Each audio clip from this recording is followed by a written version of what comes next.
गर्व होता है कि हमारे पास एक ऐसे प्रधानमंत्री है जिनके प्रति विश्वास है, आदर है, सम्मान है और जिन्होंने बेदाग 10 साल काम किया। आज के दिन मैं सिर्फ विनम्रता से ऑपोजिशन को बोलूँगी कि कभी कभार आप बोलते हैं ईवीएम, कभी कभार आप बोलते हैं इलेक्शन कमीशन, अब तो मान लीजिए कि जो जीता वही सिकंदर। इतना गर्व होता है कि हमारे पास एक ऐसे प्रधानमंत्री है जिनके प्रति विश्वास है, आदर है, सम्मान है और जिन्होंने बेदाग 10 साल काम किया। उस परिप्रेक्ष्य में कोई एंटी इनकम्बेंसी नहीं है, प्रो इनकम्बेंसी है और हम उम्मीद करते हैं कि ज़्यादा से ज़्यादा बहुमत भारतीय जनता पार्टी को ही मिले ताकि वो सक्रिय रूप से काम कर सकें एक विकसित भारत के लिए।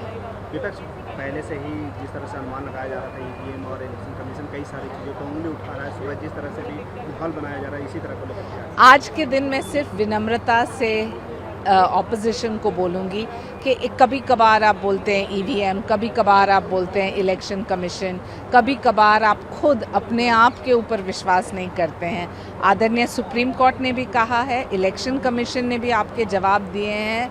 अब तो मान लीजिए कि जो जीता वही सिकंदर, और जो आप उस विश्वास के साथ जाएंगे और समझेंगे कि मोदी जी की जो लोकप्रियता है इस वजह से है क्योंकि उन्होंने ज़मीनी स्तर पे काम किया, और शायद आपको विपक्ष के रूप में भी प्रेरणा लेना चाहिए मोदी जी से। मोदी जी के लिए देश भर में आज हवन पूजा कई सारे मंदिरों में, कई सारे धार्मिक स्थलों पर भी हो रहा है।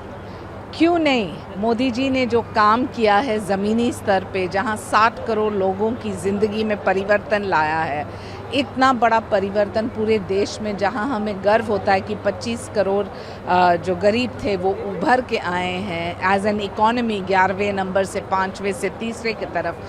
तो मैं मानती हूँ कि भारत का समय आया है, विकसित भारत बहुत दूर नहीं है, एक सपना नहीं है। 2014 में लोगों ने मोदी जी के लिए वोट किया क्योंकि वो तब के शासनकाल नहीं चाहते थे। 2019 में उन्होंने विश्वास जताया और 2024 में उन्होंने मोदी जी का जो सपना है उसको स्वीकार किया।